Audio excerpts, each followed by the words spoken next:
Welcome to episode 4 of the Oregon Family Law Guy. I am your host, Hansery LaForest, and as always, this is a podcast about educating and helping Oregonians by helping them learn and know the ins and outs of Oregon family law. I am Hansery LaForest, the Oregon Family Law Guy. This is the 4th episode of the podcast, but we actually just recently put out, I'm happy to say, the first explainer video of what I hope to be is a series of different videos on Oregon family law. This explainer video went out early Sunday. It was the Oregon Divorce and Distributing the House, 4 Basic Things to Know video. I'm pretty proud of it. I was able to use, I think, was a pretty swell graphic design app to put together what I think is a really neat looking video. And most importantly, it has some really very interesting information, very useful, I think, information about some of the things to know about what happens when you get divorced and what happens ultimately to the house or the marital home. So check it out. I highly encourage you to do that. Like I said, I think it's going to be a series of different explainer videos. I chose that format because I think it's a little bit better and easier for people to digest than a podcast. I think the podcast is probably one of the things that I want to use to get into the depths of a particular topic. But in terms of a surface level explanation as to how to tackle different things in family law, I think that the explainer video is probably the best format. So I'm going to keep cranking them out. Just take a look at those on the YouTube channel. Speaking of which, on the YouTube channel, we obviously have episodes of these podcasts out. We have the one explainer video. But the YouTube channel, as we progress, is going to get a little bit more robust. We're on iTunes as well. We're on Facebook. And I just saw today that we're actually made it onto a website called List Notes. So the Oregon Family Law Guy podcast is now there. So you could essentially check that out. It seems to be some sort of aggregator site. But again, good information, useful information. Today's August 7th. It's a little bit of a warm day. I think it hit 93 degrees today. I was taking a look at the forecast, and it looks like it's going to be in the high 90s for tomorrow and Thursday and Friday. Hopefully it cools down by Friday, but not great. You know, I've been telling people that I've brought the Texas heat with me, but I'm hoping that as we near the middle of August, it starts to cool down. Anyway, on this show, what we're going to be talking about is something called the Family Abuse Prevention Act, or FAPA. FAPA being specifically when someone feels threatened by another person, which we're going to get into in just a bit. How they can get a court order demanding a couple things from the court. The reason why I wanted to talk about this is because I've been seeing a lot of questions about that. Just the other day, I had a person come in asking about FAPA. So I figured I'd put together this couple minutes, take some time, and just talk to you about what it is, why it matters, and how to prepare. So let's talk about it, okay? Basically, when we talk about the Family Abuse Prevention Act, we're talking about a statute, specifically in law, that allows a person by the name of petitioner, if they meet certain guidelines, to get a restraining order against another person, and that person is called a respondent, all right? Let's talk about what that order is first, okay? The order can range in a couple different things, but the most common type of order is an order that specifies or directs that other person to have no contact with the person who's the petitioner, who actually filed for the FAPA order. Sometimes you could specify within that order that there's supposed to be no harassment. So if there is contact, they're not supposed to menace them, threaten them in any way, badger them in any way, make them feel uncomfortable or in fear for their safety at all. The order can also specify that the person stays away from certain places. Okay, so if there are certain places that a person who is trying to get that FAPA order certainly frequents, we're talking about the home, obviously, but also workplace, also school, different places such as that. If the person has a child and they drop off that child at school, maybe those places could also be specified as an area where the court order directs the respondent to stay away from. But the FAPA, those are the common iterations, the common orders that you'll see in the FAPA. No contact, no harassment, stay away from certain places. But it can go beyond that too. Sometimes you get a FAPA that ousts the person from the home. Let's say, for example, a person actually lives specifically with the person that applied for the FAPA order, for that protective order. Well, the court, if they find the necessary requirements, they could say like, hey, you got to move out of that home, or you got to move out of that apartment. Other things that they could do, depending on if they're children, they could give temporary custody and parenting time. And we'll get into in another podcast the different variations of that. There's certain hearings within the law that you can get called exceptional circumstances hearings, where they could drill down even further on those orders. But those are the nuts and bolts of the type of order and the type of things that someone can do with a FAPA order. Okay, let's talk about how long it lasts. Essentially, under law, a FAPA order can last for up to 1 year. Generally, what happens is there's a two-step process where if a person meets the guidelines, they go to court, they fill out an application. The application can be completely ex parte, which means that the other person doesn't need to necessarily be present to get that initial FAPA order. You submit the paperwork either by yourself or with the aid of an attorney. The judge will review the paperwork, probably ask you a couple questions, and if the judge finds sufficient basis to grant the FAPA order, which we're going to talk about in just a minute what the basis is, that judge can render that order ex parte. What happens is a copy of that order gets served on the person who needs to uphold the orders of the FAPA.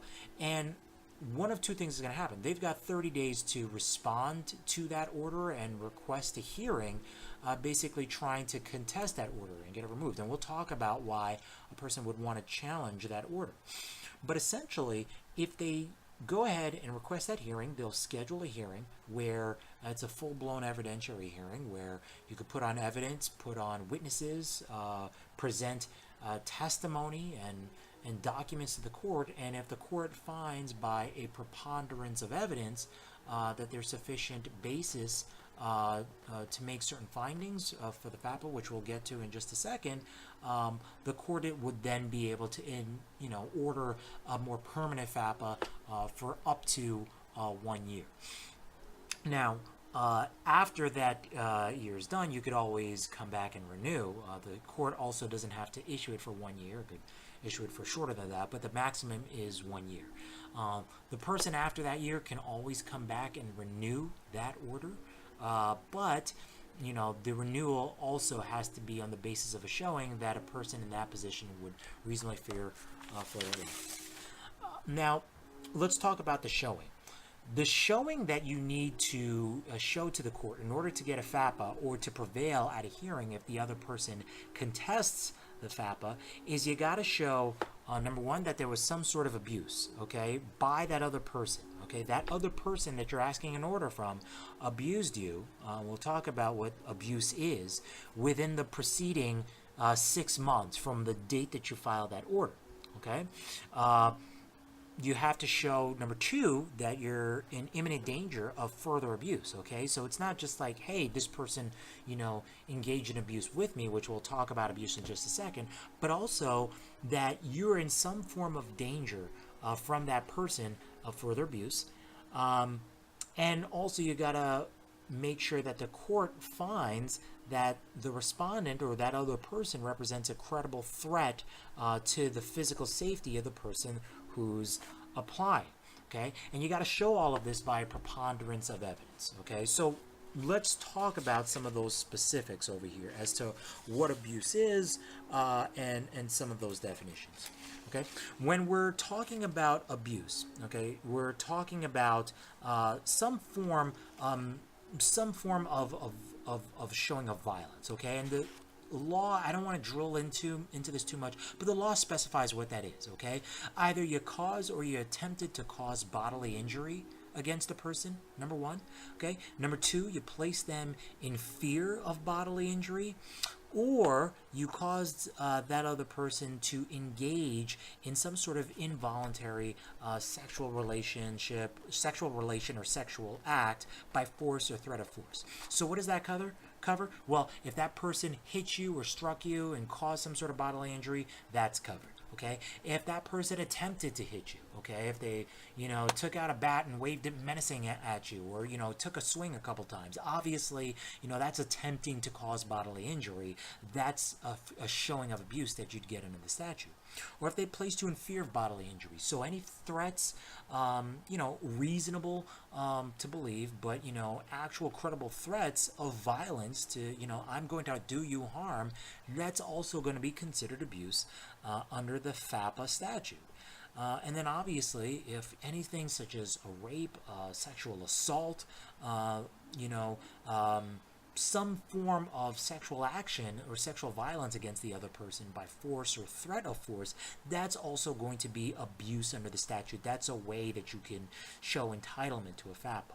Okay, those are the three different forms of abuse that you need to show either happened within the past 6 months and also occurred between family or household members. So what do family and household members mean? Well, the law basically covers spouses, former spouses, so exes, okay, persons who are related by blood, marriage, or adoption. So that's family members, right? This doesn't have to be between people who are necessarily in a romantic relationship. It could also be, a brother or a sister or a parent or a cousin or something like that. And it doesn't have to be blood cousins or blood brothers or blood sisters. It could also be persons related by marriage, persons who are adopted. They're also entitled to protection under the FAPA statute. We're also talking about cohabitants, former cohabitants. What does that mean? Well, that means roommates, okay? They can also apply for FAPA protection as well if they're able to demonstrate that there's some sort of abuse that took place in the prior 6 months. Persons involved in sexually intimate relationships. Well, that covers, boyfriends, girlfriends, and the like. As long as they were boyfriend and girlfriend, or boyfriend, girlfriend, within the prior 2 years before you applied for the order. And also unmarried parents can also be considered family or household members. So as you can see, there's a range of different people that can apply for protection under the statute, and it doesn't necessarily have to be people that were in a romantic relationship. It could also be people that were somehow related, or even people that cohabitated or lived together for a little bit. Okay, so those are the two ways that two things that you need to keep in mind under the abuse section. Obviously, you also need to show the imminent danger of further abuse. So you can't just show that this abuse happened in the past 6 months, right? You got to show that you were in fear reasonably, to a reasonable degree of further abuse. And also, you got to make a showing that there's some sort of credible threat to the physical safety of the person who's applying. What does all of this mean? When we talk about, preponderance of evidence, well, keep in mind, as I said before, you got to show by preponderance of evidence that this is something that's likely going to happen in the future. What does preponderance of evidence mean? Well, think about it this way. I'm sure as you folks have heard of reasonable doubt, okay? That's sort of like the highest standard that you have in a criminal proceeding, okay? You got to show in a criminal case, if you're going to convict someone of a crime, whether it's a state or federal crime, that, beyond a reasonable doubt, that person is guilty.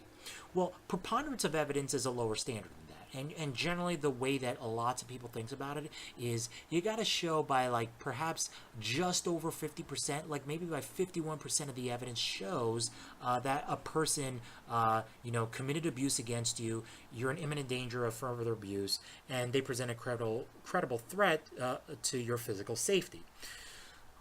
That's a good way of thinking about it. And the court has to be able to show that at least 51% of the evidence, it doesn't necessarily mean 51% number-wise of the evidence, but by showing of about 51%, that, hey, more likely than not, this abuse is going to continue. That's when they're going to grant, an order under the FAPA statute. So those are some of the technical or legal requirements that you want to think about when you're doing FAPA, or you're applying for the order, or you're defending against the order.